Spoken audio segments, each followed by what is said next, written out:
anak-anak SD Kristen Plus Pelita Kasih, bagaimana kabar kalian hari ini? Tentunya semuanya sehat, diberkati Tuhan, dan Miss yakin kita semuanya berada dalam kasih dan damai sejahtera dari Tuhan Yesus. Kita berjumpa lagi di ibadah online Sekolah Dasar Kristen Pelita Kasih.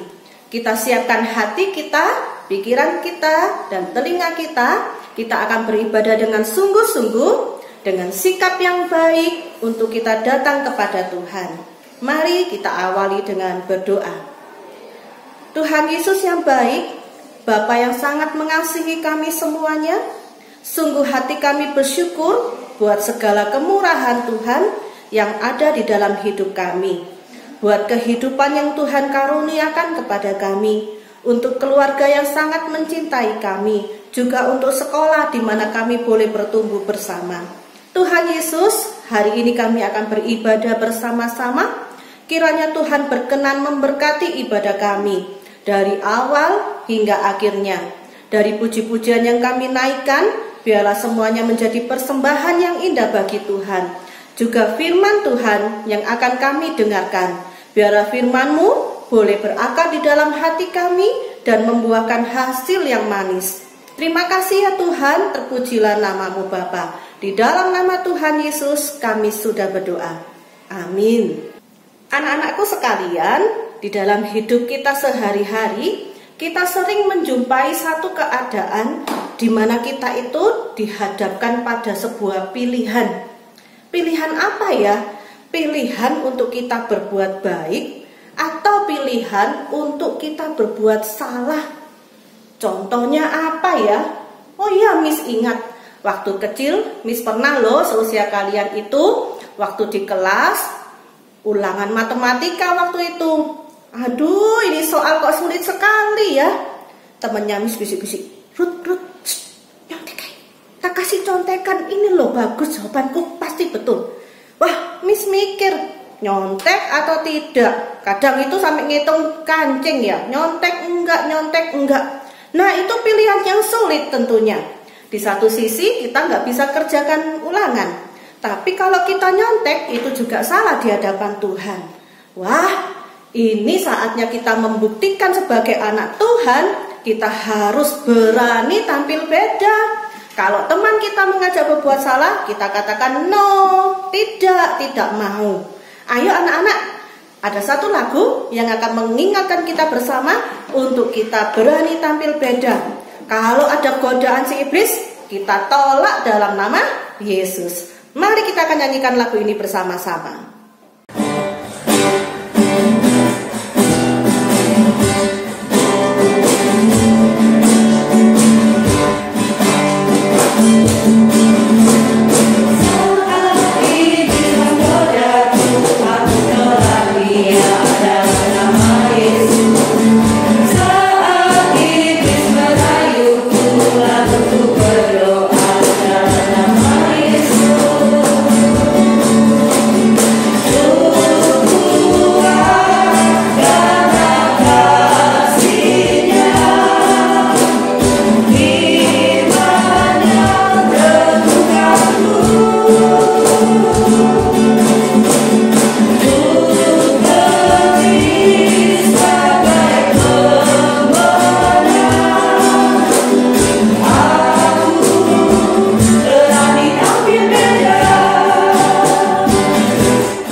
Wah, lagu tadi benar-benar membakar semangat kita ya anak-anak, bahwa kita harus berani tampil beda. Walau yang lainnya berbuat dosa atau berbuat kesalahan, kita sebagai anak Tuhan, kita harus belajar taat dan melakukan firman Tuhan. Nah, firman Tuhan yang tertulis di dalam Alkitab, inilah landasan kita untuk kita boleh belajar menjadi anak Tuhan yang baik. Nah, seperti yang terkatakan di dalam kitab suci ini dikatakan, firman-Mu pelita bagi kakiku dan terang bagi jalanku. Mari kita akan angkat pujian itu dan kita akan siapkan hati kita untuk menerima firman Tuhan.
Shalom, selamat pagi anak-anak semua. Bagaimana kabarnya? Wow, luar biasa. Kalau kita sampai hari ini diberikan hati yang penuh sukacita dan selalu memiliki semangat yang luar biasa. Baik, Sebelum kita akan mendengarkan firman Tuhan, mari kita datang kepada Tuhan dengan berdoa. Mari kita berdoa. Tuhan Yesus, terima kasih untuk kasih Tuhan yang Tuhan sudah nyatakan di dalam hidup kami. Sepanjang malam, Tuhan sudah menjaga kami, melindungi kami, dan pada pagi hari ini Tuhan memberikan kami kesehatan dan kekuatan yang baru untuk boleh melakukan kegiatan hari ini. Sebentar kami akan belajar akan firman-Mu. Kami mohon pertolongan Tuhan yang selalu bersama-sama dengan kami saat kami mendengarkan firman Tuhan. Urapi hati dan pikiran kami supaya firman Tuhan boleh kami lakukan di dalam hidup kami. Di dalam nama Tuhan Yesus kami berdoa. Amin. Anak-anak, hari ini kita akan belajar firman Tuhan yang terambil di dalam Lukas 4 ayat 1 sampai 13. Lukas 4 ayat 1 sampai 13 ya. Anak-anak nanti bisa membacanya di rumah ya. Tetapi Miss Titi akan membacakannya untuk ayat yang ke-8. Yang demikian bunyinya. Tetapi Yesus berkata kepadanya, ada tertulis, engkau harus menyembah Tuhan Allahmu dan hanya kepada Dia sajalah engkau berbakti. Nah, berbicara mengenai ayat ini. Nah, tentunya kita tahu, anak-anak juga tahu apa sih isi dari firman Tuhan hari ini, yaitu pencobaan di padang gurun. Ya, pencobaan di padang gurun. Kita tahu setelah Yesus menyeberangi Sungai Yordan, ya, dan Tuhan berada di padang gurun selama 40 hari, 40 malam. Di sana tentunya kalau namanya di padang gurun, apakah ada makanan di sana? Apakah ada banyak pilihan minuman di sana? Tidak, anak-anak. Di padang gurun itu tempat yang sangat gersang, sangat menyedihkan bagi kita manusia, bahkan bisa menyebabkan kita sakit kalau kita tidak kuat bertahan di sana. Sedangkan Yesus berada di padang gurun tersebut selama 40 hari 40 malam. Nah, setelah Tuhan Yesus melalui semuanya itu dengan baik, datanglah iblis yang mencoba menggoda Tuhan Yesus. Anak-anak, godaan yang pertama yang dihadapi Yesus dari iblis adalah ketika Yesus sudah merasa lapar, merasa haus, iblis datang dan membawa Tuhan Yesus ke padang gurun. Di sana, kalau di padang gurun, itu yang banyak hanyalah batu-batu, pasir, dan benda-benda yang tidak bisa dinikmati. Nah, iblis meminta Tuhan Yesus untuk mengubah batu menjadi roti, supaya Tuhan Yesus dengan mudah makan roti dan rasa laparnya itu hilang. Tetapi apa, anak-anak, yang dilakukan oleh Tuhan Yesus? Tuhan Yesus tidak mau, menolak dengan tegas tawaran iblis untuk mengubah batu menjadi roti.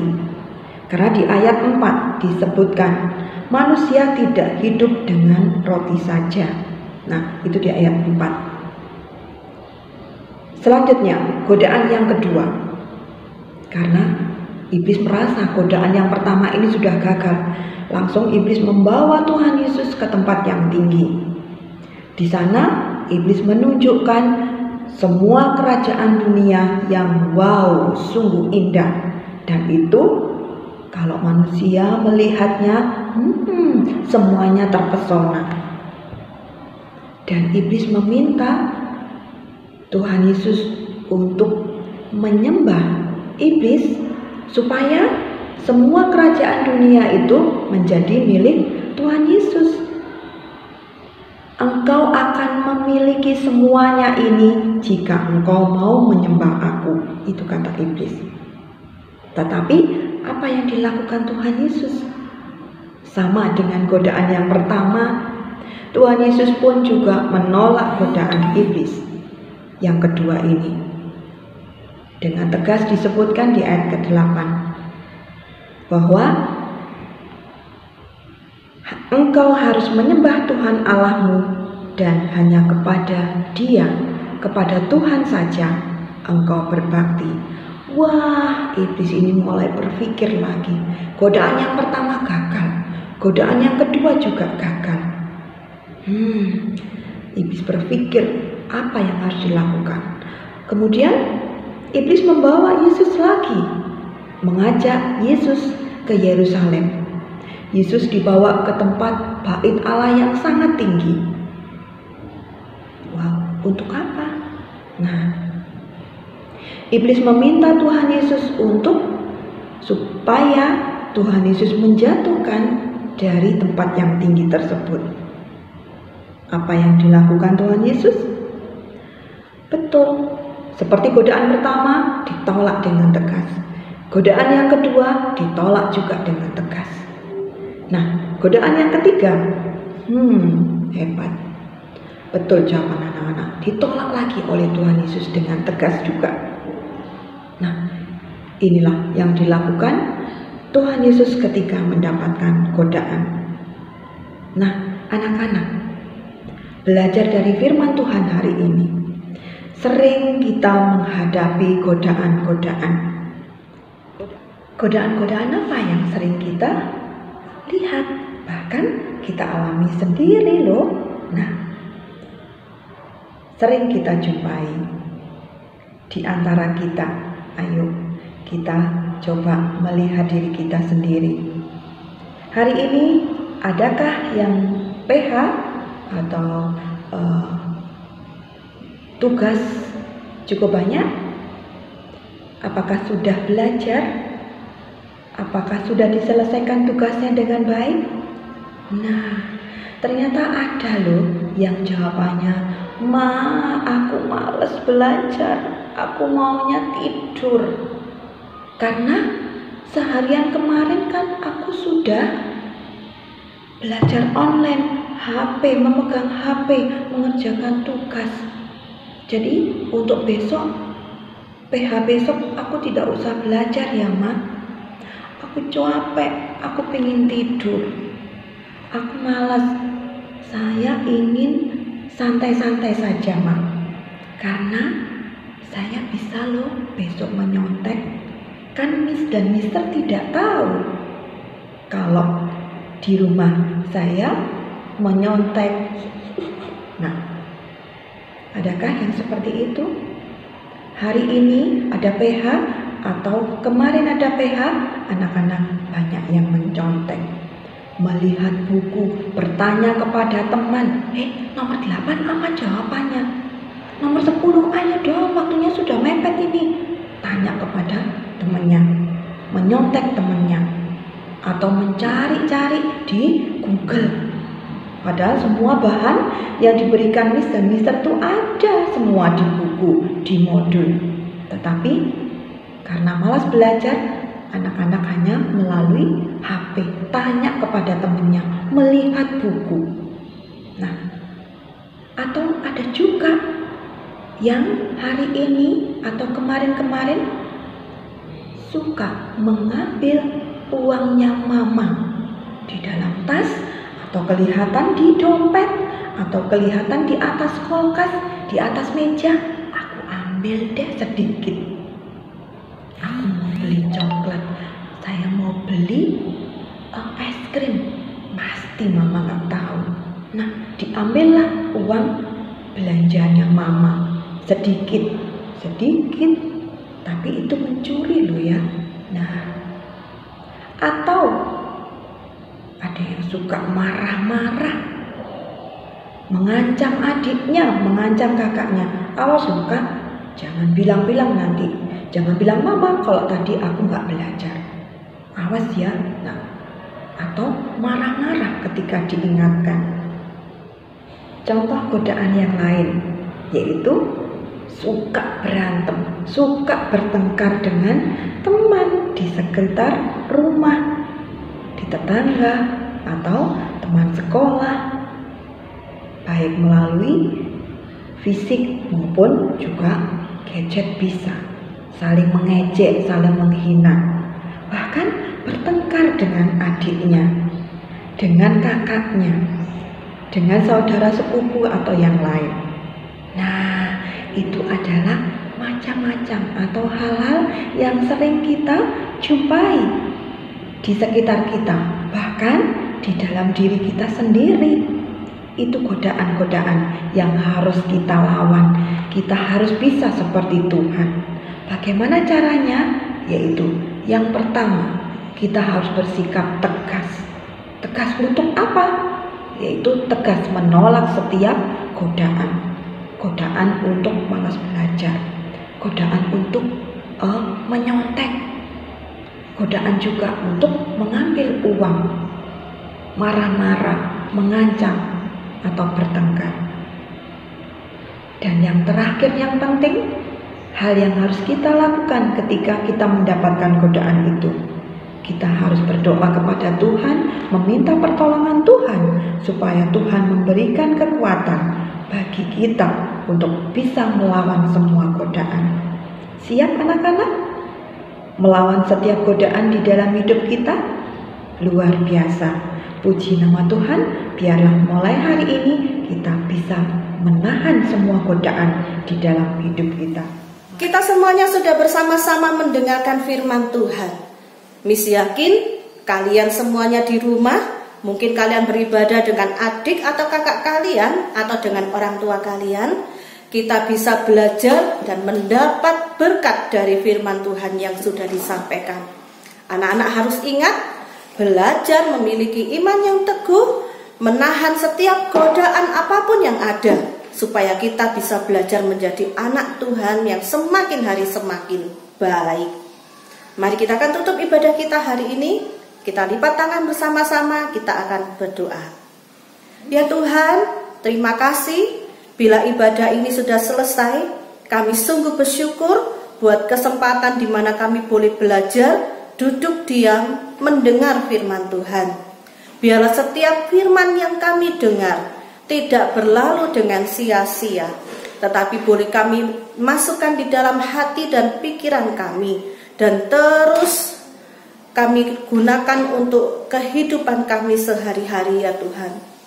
Kami ingin menjadi anak Tuhan yang semakin baik, semakin taat, dan semakin menurut dan dekat kepada Tuhan. Tuhan tolonglah kami. Terima kasih Tuhan Yesus. Sebentar kami akan memulai aktivitas kami di sekolah online kami. Kiranya Tuhan memberkati kami semuanya. Berkati kepala sekolah kami, berkati gembala sekolah, yayasan, dan semua orang yang mendukung kami untuk kami boleh melakukan sekolah online ini. Tuhan juga memberkati keluarga kami yang tidak henti-hentinya menolong dan membantu kami semuanya dalam belajar. Terima kasih ya Tuhan, limpahkanlah kasih, sukacita, damai sejahtera Allah, juga kesehatan turun atas kami semuanya. Memberkati setiap kami ya Bapa. Di dalam nama Tuhan Yesus, kami sudah berdoa. Amin. Sampai jumpa anak-anakku semuanya. Tuhan Yesus memberkati kita.